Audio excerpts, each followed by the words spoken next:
Once upon a time, there was a young man named Effie. Effie was a normal guy. He worked during the day, slept at night, and flowed along in his routine from week to week. One day, when he was headed home from work, Effie saw some people out in a park.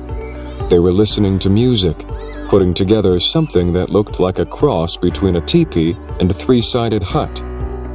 He didn't know where those people managed to find palm and myrtle branches out in the land of Oklahoma, but his curiosity was lit up.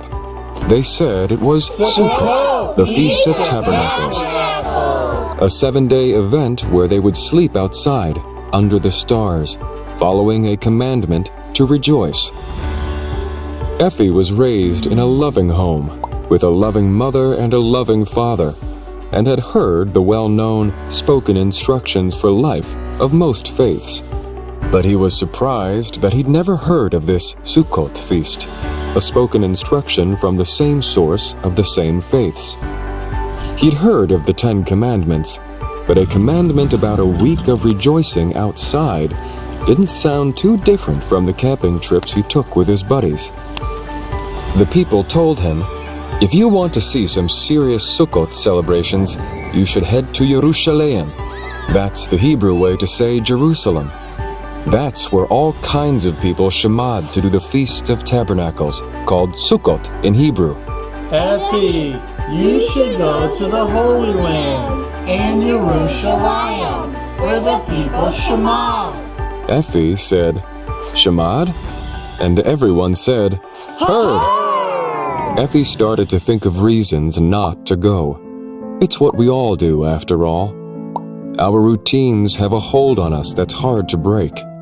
But in a flash, he laughed. He said, "You know what? I'm going to do it.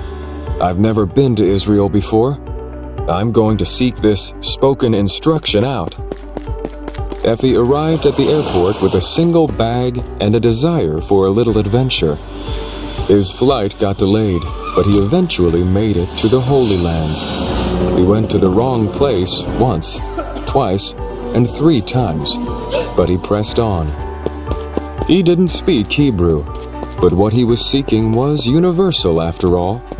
With a bit of courage and a little perseverance, Effie found himself in a park, a lot like the one back at his Oklahoma home, but with way more Sukkot set up in a sort of Sukkot village in Yerushalayim. Mingling and completing the 7-day Sukkot dwelling instruction with the other Sukkot doers, he and the others feel the relational face-to-face warmth and all universally respond, Roni, Roni, Roni. To be continued.